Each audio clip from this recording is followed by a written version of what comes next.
በ48 ሀገራት መካከል የተጀመረው የዓለም እግር ኳስ ዋንጫ አሁን 41ን ሀገራት አሰናብቷል። ሞሮኮ ትናንትና ተሰናብታለች። ዛሬ ስፔን ከቤልጅየም ጋር የሚያደርጉት የዓለም ዋንጫ ጨዋታ በጉጉት እየተጠበቀ ይገኛል። ስለዚህም ጨዋታ ጥቂት ነጥቦችን እናነሳለን። ትናንትና የእናንተ መልእክቶች በስፋት መጥተውልናል። በተለይ ከጨዋታ ግምቶች ጋር በተያያዘ ዛሬስ ስፔን ወይስ ደግሞ ቤልጅየም በቀጣዩ ዙር ወደ ግማሽ ፍጻሜው ማለፍ የሚችሉት ሀገራት እነማን ናቸው? ሀሳብ አስተያየቶቻችሁን ላኩልን። ሰላም ጤና ይስጥልን ክብራትና ክብራን ብለናል። የዛሬ ጉዳዮቻችን በክለቦቻችሁ ዝውውር ላይም የበለጠ ትኩረት ያደርጋል። ከአርሰናል፣ ከማንቸስተር ዩናይትድ፣ ከቼልሲ ዝውውሮች ጋር በተያያዘ የሊቨርፑልንም ሀሳብ የሃርሊንግ ብራውት ሃላንድና የሪያል ማድሪድንም ጉዳይ በስፋት እየተመለከትን እንቆያለን። ሌሎች አጫጭር ጉዳዮችንም እንነግራችኋለን። ባለሙያው ላይ ትናንትና የተመለከትናቸውን ጥቂት ነጥቦች አንስተን ወደ ዝውውር ጉዳዮች ነው በስፋት የምናልፈው። ሀሳብ አስተያየቶቻችሁን ላኩልን። በዛሬ ጨዋታዎች ላይ ግምቶቻችሁን እንጠብቃለን። የዓለም ዋንጫው በጉጉት እንደቀጠለ ይገኛል። የእናንተን መልእክቶች ደግሞ ወደ በኋላ ላይ እናነሳለን። ይህንን ቪዲዮ ላይክ አድርጋችሁ ጀምሩ። በተለይ ላይክ አድርጋችሁ ስትጀምሩ ብሶ ጋር ይደርስልናል። አግዙን፣ አበረታቱን። የቻናል የእናንተ ቻናል ላይክ፣ ሼር፣ ሰብስክራይብ አድርጉ። በቀጥታ ወደ ጉዳዮቻችን አልፈናል። ፈረንሳይ ከሞሮኮ ያደረጉት ጨዋታ እንደምታስታውሱት በ2022 የኳታር የዓለም እግር ኳስ ዋንጫ ላይ ሁለቱ ብሔራዊ ቡድኖች ተገናኝተው ነበረ።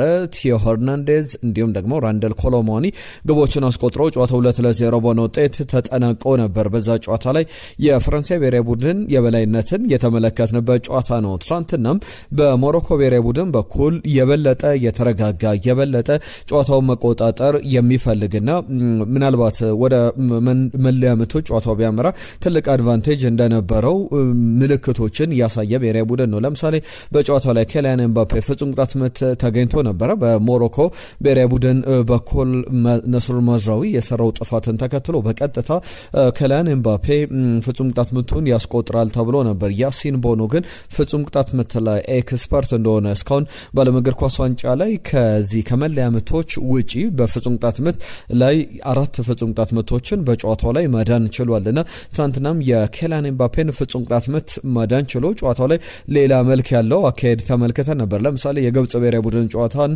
በተመለከትንበት ሰዓት ላይ የግብጽ ብሔራዊ ቡድን ግብ ጠባቂ ያደረገው ነገር ነበረ። የሊዮኔል ሜሲን ፍጹም ቅጣት ምት አድኖ ነበር በጨዋታው ላይ። ትናንትናም ተመሳሳይ ነገር ተፈጥሮ ነበር። የኋላ ግን ሞሮኮ በፈረንሳይ ተሸንፋለች። ጨዋታው በአጠቃላይ በኬሊያን ኤምባፔ 60ኛው ደቂቃ ላይ በተለይ በዚህ ግብ ላይ አነጋጋሪ ነገሮች ነበሩ። የሞሮኮ ብሔራዊ ቡድን አሰልጣኝ የሞሮኮ ተጫዋቾችም ቅሬታም ጥያቄም ነበራቸው። በእጅ ኳስ ተነክቷል፣ ስለዚህ የሞሮኮ ብሔራዊ ቡድን ተጫዋቾች ጨዋታውን አቁመው ነበር የሚል ሀሳቦችን ሲሰነዝሩ ነበር የሞሮኮ ብሔራዊ ቡድን አሰልጣኝ። ነገሩ ግን በዛ አልታየም። ሞሮኮ ብሔራዊ ቡድን አሰልጣኝ ሞሐመድ ኦሄቢ የሰጡት ሀሳብ ነበረ። አንዳንድ ተጫዋቾች ቆመው ነበር፣ ምክንያቱም ኳስ በእጅ ተነክቶ ነበረ። በትክክልም ኳስ በእጅ ተነክቷል። ነገር ግን መቆም ነበረበት፣ ጨዋታው መነፋት ነበረበት ወይስ ደግሞ ቅጣት መሰጠት አልነበረበትም በሚለው ላይ እርግጠኛ አይደለሁም። ነገር ግን አልቲሜትሊ አንድ ቦል ነበረ።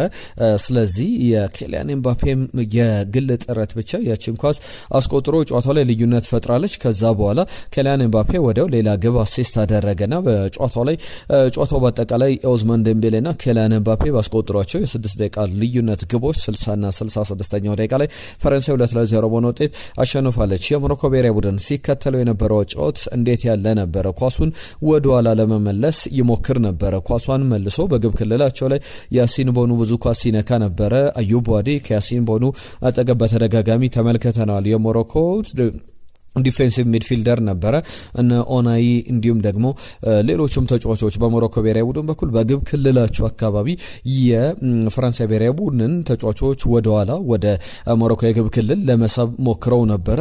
ጨዋታው እስከ 60 ደቂቃ ድረስ ሰርቶላቸው ነበረ። ብዙ የግብ ዕድሎችን ግን የሞሮኮ ብሔራዊ ቡድን እየፈጠረ አልነበረም። ለምሳሌ እንደ ረጃጅም አጥቂዎችን ከዚህ በፊት አልነስሪ አይነት አጥቂዎች ቢያንስ ሞሮኮ ግብ ባስፈለገት ሰዓት ላይ ከቆሙ ኳሶች ወይም ደግሞ ረጃጅም ክሮሶችን ለሱ በመጣል ግቦችን ለማስቆጠር የሚችሉባቸው ድሎች ነበሩ።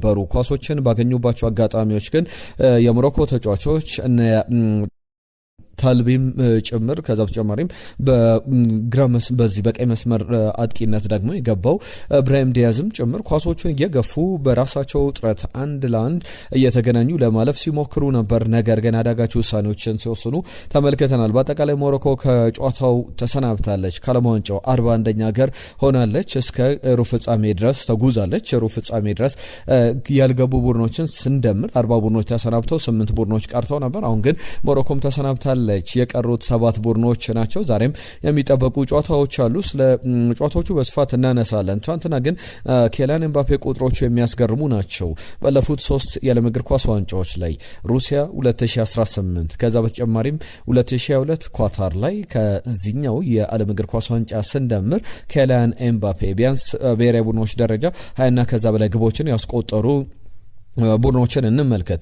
የፈረንሳይ ብሔራዊ ቡድን ላይ የሚስተካከል የለም። ኬሊያን ኤምባፔን ያስቆጠራቸውን ግቦች ጨምሮ ለምሳሌ ፈረንሳይ ብሔራዊ ቡድን 46 ግቦችን አስቆጥሯል። የትናንቱን 2 ግቦች ጨምሮ ሃርሊንግ ብራውት ሃላንድ 36፣ አርጀንቲና 35፣ ቤልጅየም 30፣ ክሮኤሽያ 28፣ ብራዚል 26፣ ፖርቹጋል 26 ግቦችን፣ ስፔን 25 ግቦችን አስቆጥራለች። ኔዘርላንድስ 21። ኬሊያን ኤምባፔ እዚህ ጋር ይመጣል 20 ግቦችን ባለፉት 3 የዓለም እግር ኳስ ዋንጫዎች ላይ ሊዮኔል ሜሲ እንኳን ይህንን ያክል ቁጥሮች ላይ አልደረሰም። ባለፉት 3 የዓለም ዋንጫዎች ላይ ኬሊያን ኤምባፔ 20ና ከዛ በላይ ግቦችን ያስቆጠሩ ሀገራት ጋር በጣም የተቀራረበ ነው። ከአብዛኞቹ ሀገራት አብዛኞቹ የብራዚል ብሔራዊ ቡድን 26፣ የፖርቹጋል ብሔራዊ ቡድን 26፣ ስፔን 25 ግቦች ነው እንደ አጠቃላይ እንደ ቡድን ያስቆጠሩት። ኬሊያን ኤምባፔ ግን ብቻውን 20 ግቦች ላይ መድረስ ችሏል። ከዛ በተጨማሪም በአንድ ጨዋታ ላይ አሲስትና ግቦችን በማስቆጠርም ጭምር ሌላ ቁጥሮችን ያስመዘገበበት ነው። የሞሮኮ ብሔራዊ ቡድን እግር ኳስ እድገት ግን ሁሌም ሊነሳ ይገባዋል። ከትናንትና አጠቃላይ የሞሮኮ ብሔራዊ ቡድን የዓለም ዋንጫ ተሳታፊዎች መካከል 26 ተጫዋቾች አሉ። ከ26 19ኙ ከሞሮኮ ውጪ የተወለዱ ናቸው። ከዚህ በፊት ላሚን ያማልንም ጭምር ወደ ሞሮኮ ብሔራዊ ቡድን ለማምጣት ሲሞክሩ እንደነበረ ይታወቃል። ብዙ ነገሮች ይነሳሉ።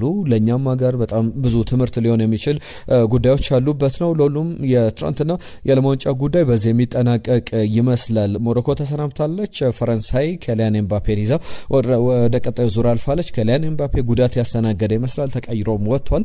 ያን ያክል ከባድ አይደለም ብሏል። ሴኔጋል ላይ 2 ግቦችን፣ ኢራቅ ላይ 2 ግቦችን፣ ኖርዌይ ላይ 2 አሲስቶችን፣ ስዊድን ላይ 2 ግቦችን፣ ፓራጓይና ሞሮኮ ላይ ደግሞ አንዳንድ ግቦችን፣ ትናንትና ደግሞ 1 አሲስት በአጠቃላይ በዚህ ዓለም ዋንጫ ላይ 8 ግቦችን 3 አሲስቶችን አስመዝግቧል። እንግዲህ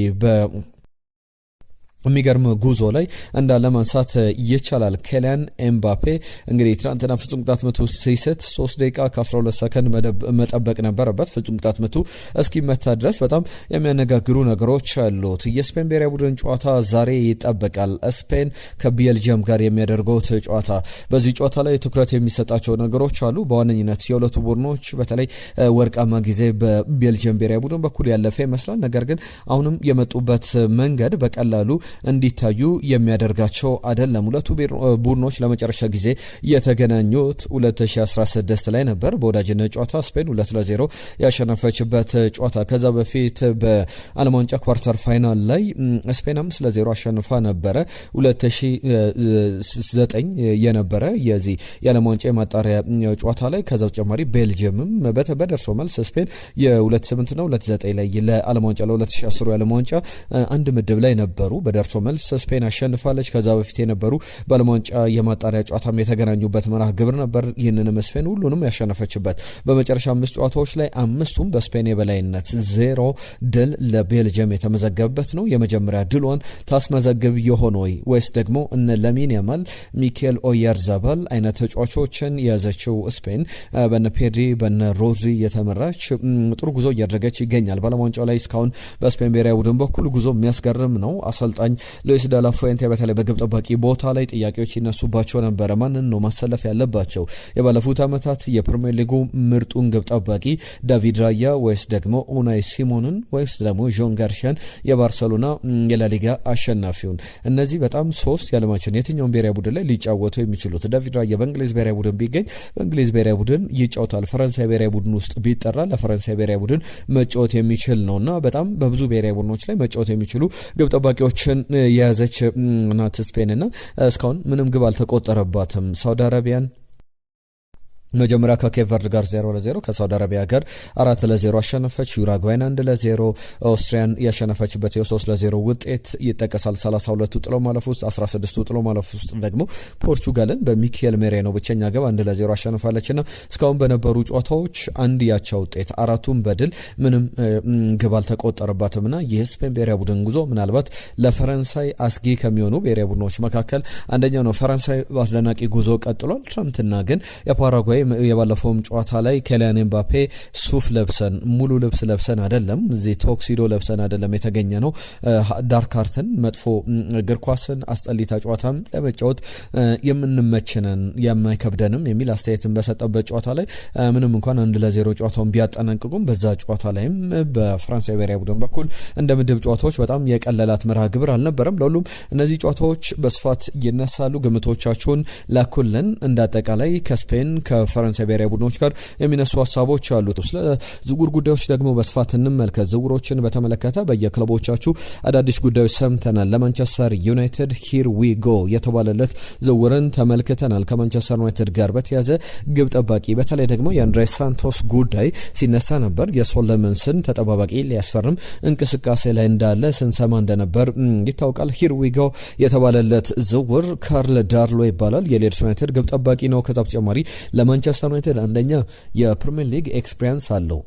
ሁለተኛ ደግሞ ሌላ በትልቅ ኳሊቲነት የሚነሳለት ሆም ግሮን ታለንት ተብሎ የሚቆጠር ነውና የዛው እንግሊዛውያን ተጫዋቾች በእንግሊዝ አካዳሚ ያለፉ ተጫዋቾች ቁጥርን ማንቸስተር ዩናይትድ ለመሟላት ይህንን ተጫዋች ይጠቀምበታልና ሆም ግሮን ተብሎ የሚያዝ ነውና ያም ትልቅ እድል ነው። የሶለመንስ ተጠባባቂ ይሆናል። በተለይ ሮቴሽን ለሚያስፈልገው የውድድር ዘመን ማንቸስተር ዩናይትድ እንደ ባለፈው ዓመት ፕሪሚየር ሊግ ላይ ብቻ ትኩረት አያደርግም። በአራቱም ፍሮንቶች ላይ በአራቱም መድረኮች ላይ ይፋለማል። በቻምፒየንስ ሊግ፣ ፕሪሚየር ሊግ፣ በኤፍኤ ካፕ፣ በካራባኦ ካፕ ላይ ይጫወታልና ይህንን የፕሪሚየር ሊግ ኤክስፒሪየንስ ያለው ግብ ጠባቂ ካርል ዳርሎን በነጻ ዝውውር ማንቸስተር ዩናይትድ አስፈርመዋል። በጣም ጥሩ ዜና ይመስላል። ለማንቸስተር ዩናይትድም ከሰሞኑ የአርሰናልን ዝውውሮች ስንሰማ እንደነበረ ይታወቃል። ሌላኛው ጉዳይ ከማንቸስተር ዩናይትድ ጋር በተያዘ የአዲሱ ኦልድ ትራፎርድ የሚገነባበት ቦታ ተለይቷል። በተለይ ደግሞ ከማንቸስተር ዩናይትድ ከኦልድ ትራፎርድ ሰሜን ምዕራብ 350 ሜትር ርቀት ላይ በጣም በቅርብ ርቀት ላይ የሚገነባ ስቴዲየም ነው። እዛው አጠገብ ላይ ማለት ይቻላል። ትልቅ ስቴዲየም 2 ቢሊዮን ፓውንድ ይወጣበታል ተብሎ የሚጠበቅ ነው። የመብት ሽያጭ፣ ሌሎች ጉዳዮች በስፋት እየተነሱ ይገኛሉ። ከማንቸስተር ዩናይትድ ጋር በተያዘ ሌሎችም የዝውውር ጉዳዮች አሉ። መለስ ብለን እናነሳዋለን። ከቸልሲ ጋር በተያዘ ትናንትና የቻቪ አሎንሶ የመጀመሪያ ኃላፊነት ተጀምሯል። በኮባም የልምምድ ማዕከል ተገኝቶ ቡድኑን መርቷል። በትናንትናው ልምምድ ላይ እነ ጆ ፔድሮን ጨምሮ ሌሎችም ኮል ፓልመር አይነት ተጫዋቾች ከዓለም ዋንጫ ውጪ የሆኑ ሲኒየር የዋናው ቡድን ተጫዋቾች ወጣት ተጫዋቾችን በብዛት ልምምዳቸውን የጀመሩበት ነው። በእርግጥ ትናንትና ማንቸስተር ዩናይትድም ልምምድ መስራት ጀምሯል። በካሪንግተን የማንቸስተር ዩናይትድ ተጫዋቾች ሉክ ሾ፣ ሃሪ ማጓየርን እነ ሜሰን ማውንትን ተመልክተናቸዋል። ከዓለም ዋንጫ ውጪ የነበሩ በዓለም ዋንጫ ላይም በስኮትላንድ ብሔራዊ ቡድን የተመለከትነው እነ ታይለርንም ተመልክተናቸዋል። ሌሎችም የቡድኑ ቁልፍ ተጫዋቾች እነ ሌኒዮሮ ጨምሮ በማንቸስተር ዩናይትድ ልምምዳቸውን ሰርቷል። በክለቦች በኩል አሁን በቀጣይ የዓለም ዋንጫው እየተጠናቀቀ ይገኛል። የቅድመ ውድድር ዘመን ዝግጅቶች ደግሞ በቀጣይ ጊዜያት ይጠበቃል። ዓለም ዋንጫው የ10 ቀናት ያክል እድሜ ይቀረዋል። በዚህ ሳምንት እሁድ ዕለት ድረስ የሚደረጉ ጨዋታዎች አሉ። ከዛ በኋላ በቀጣይ ሳምንት አጋማሽ ላይ የግማሽ ፍጻሜ ጨዋታዎች፣ ፍጻሜው ደግሞ በቀጣይ ሳምንት እሁድ ለደረጃ ቅዳሜ የሚደረጉ ጨዋታዎች አሉና ከአሰልጣኝ ቻቪ አሎንሶ ጋር በተያዘ ይህ ቡድን በጣም ትልቅ ፖቴንሻል አለው የሚል ሀሳቡን ሰጥቷል። ከቸልሲ ጋር በተያዘና የሚያስገርም በቃ የሚያስደንቅ ኳሊቲ ያላቸው ተጫዋቾች አሉ። ከዚህ ቡድን ጋር መስራት ትልቅ የፉትቦል አይዲያንም ክሬት ለማድረግ ኤክሳይትመንትንም የሚፈጥር ነውና በዚህ ስቴዲየም መጫወት ደጋፊዎች ጋር ጥሩ ኮኔክሽን መፍጠር ያስፈልጋል። እንዲያም በጋራ ትልቁን ቸልሲን ገንባ የሚል ሀሳቡን አካፍሏል። ቸልሲ ላይ ያሉ ጉዳዮችን ላንሳ። ሮሚዮ ላቪያ እንዲሁም ደግሞ ዳሪዮ ኦሶጆ በተለይ ደግሞ አንድሬ ሳንቶስ ከቸልሲ ከለቀቀ በኋላ እነዚህ ሁለት ተጫዋቾች ሁለት አማካዮች በቸልሲ በሚቀጥሉት ጊዜያት ላይ እንደሚቆዩ ተረጋግጧል። ከአርሰናል ጋር በተያዘ የብሩኖ ጉማሬዥን ጉዳይ ቀደም አየነው ሙሉ አለም ሀሳቡን ሲሰጥበት ነበረ። ብሩኖ ጉማሬዥ በግል ጥቅማ ጥቅም በደሞዝ ጉዳዮች ላይ ከአርሰናል ጋር ተስማምቷል የሚሉ ዘገባዎች ይወጡ ይገኛሉ። በተለይ ደግሞ ለኪፕ ይዞት የወጣው ዘገባ ተጫዋቹ የ5 ዓመት ውል ከአርሰናል ጋር ለመፈራረም ተስማምቷል። አሁን ክለብ ለክለብ ኒውካስል ዩናይትድ ከአርሰናል ጋር የሚያደርጉት ድርድር ብቻ በጉጉት እየተጠበቀ ይገኛል። ብዙ ሀሳቦች እየተሰጡበት ያለ ጉዳይ ነው። ብሩኖ ጉማሬዥን በተመለከተ በዋነኝነት አሰልጣኝ ሚኬል አርቴታ ተጫዋቹን በግል እንዳነጋገረውና ተጫዋቹም ለኒውካስል ዩናይትድ ሰዎች መልቀቅ እፈልጋለሁ ብሏል። በእርግጥ ጫን ብሎ ልቀቁኝ ብሎ እንደ አሌክዛንደር አይዛክ አይነት ጥያቄ አይደለም እያቀረበ ያለው። ከዛ በተቃራኒ ተጫዋቹ በስምምነት ልቀቁኝ፣ የመጨረሻ ትልቅ ሊያገኝ የሚችለው ኮንትራት ነው። ከዚህ በኋላ ብሩኖ ጉማሬዥን ፈልጎም ይመጣ በተለይ 29 ዓመቱን ያገባደዳል። 29 ዓመቱ መጨረሻ ላይ አካባቢ ነው የውድድር ዓመቱ ቀጣይ የ2026/27 የሚጠናቀቀውና 29 ዓመቱን ይዞ 29 ዓመቱ በሚገባደድበት 30 መግቢያው ላይ ሌላ ትልቅ ዝውውር ያደርጋል ማለት በጣም ከባድ ነው። ምናልባት ትልቁ ዝውውር፣ ትልቁ ኮንትራቱ፣ ትልቅ ደሞዝ ሊያገኝበት የሚችል ዝውውር ሊሆን ይችላልና የኒውካስል ዩናይትድ ሰዎችን በማግባባት ላይ ይገኛል ተብሏል።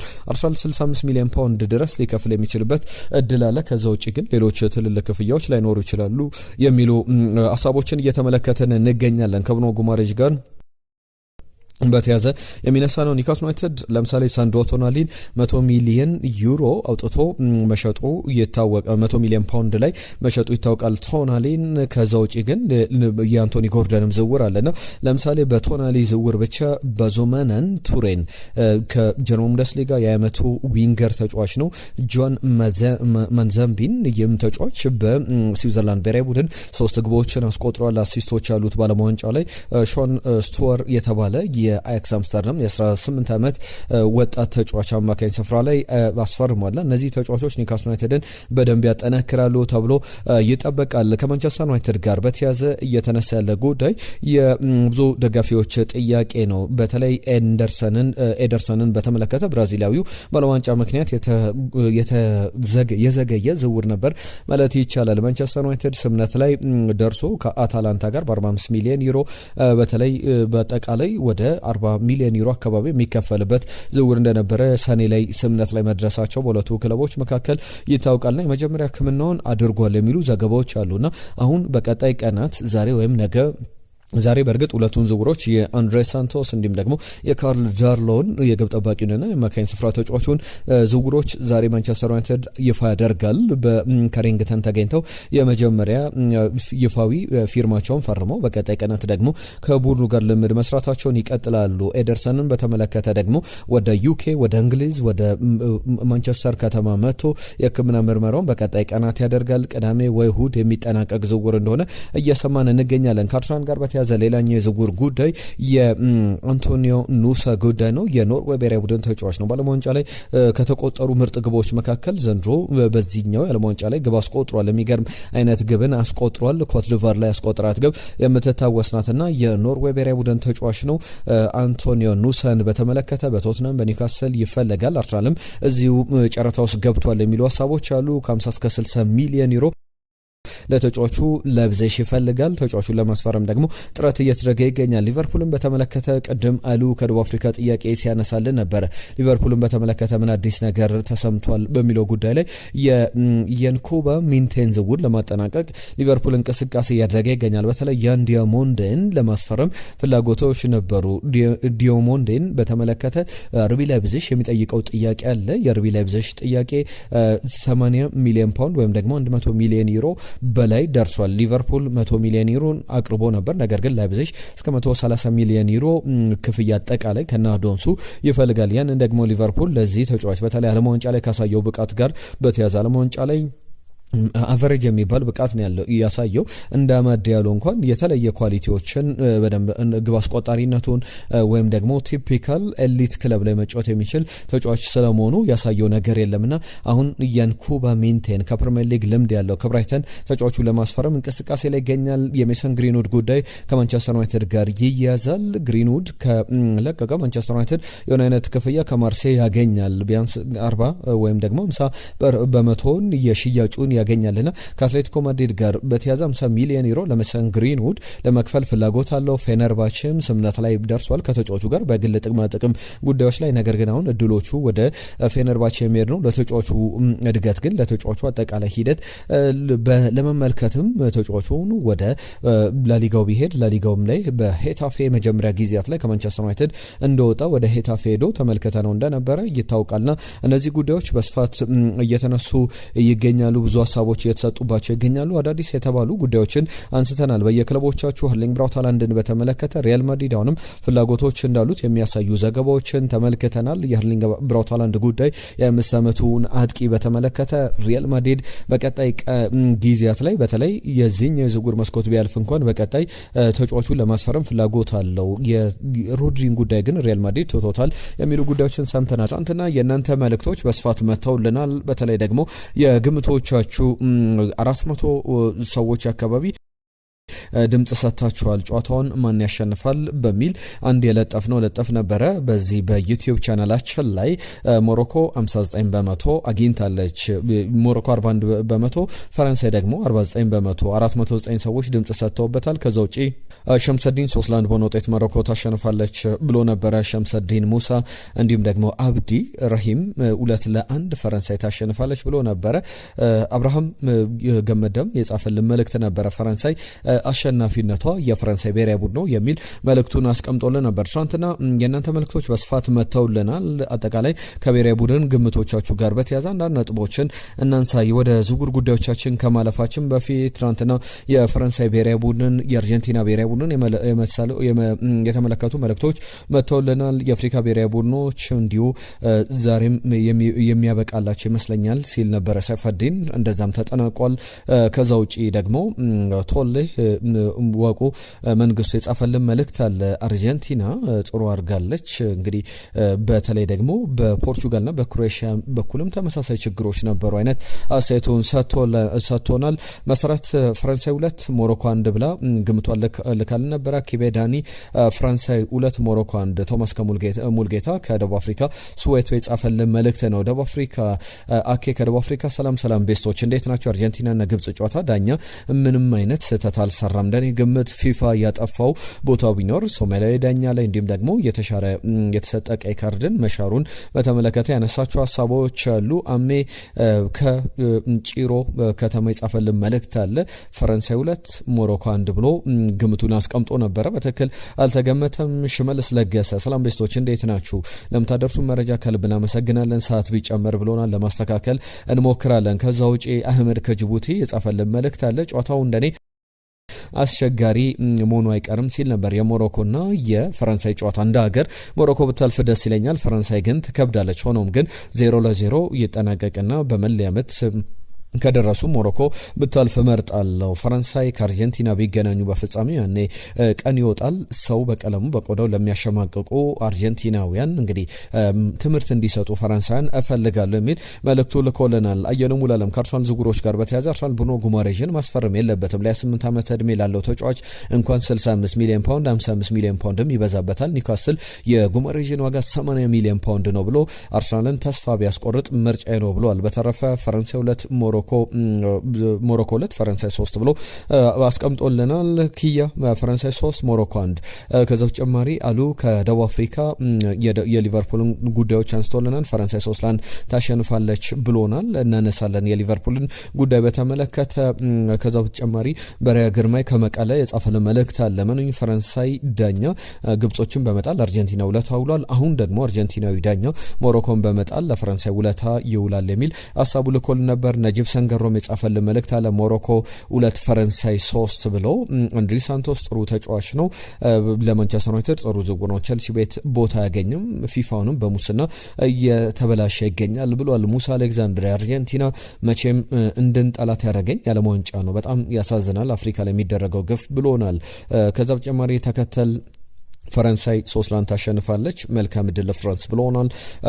አሽራፍ የፈረንሳይ ደጋፊ ነው። ፈረንሳይ 2 ሞሮኮ 1 የሚያልቅ ይመስለኛል። ሞሮኮ ብታልፍ ግን ደስ ይለኛል ብሏል። ከዛ ውጪ እንዳላይ ከደብረ ዘይት የዛሬ የፈረንሳይ ጨዋታውን የሚደረገው ጨዋታ እንደ አርጀንቲናና እንደ ግብጽ ጨዋታ ፊፋ ዳኛው ካልበጠበጠም የሚገርም ጨዋታ እናያለን ብዬ ተስፋ አደርጋለሁ። ጨዋታው ፈረንሳይ ታሸንፋለች። ማንቸስተር ዩናይትድ ሳንቶስን ከቸልሲ ማምጣቱ ጥሩ ቢሆንም አሁንም በቂ አይደለም። ሌሎች ልጆችም ያስፈልጋሉ።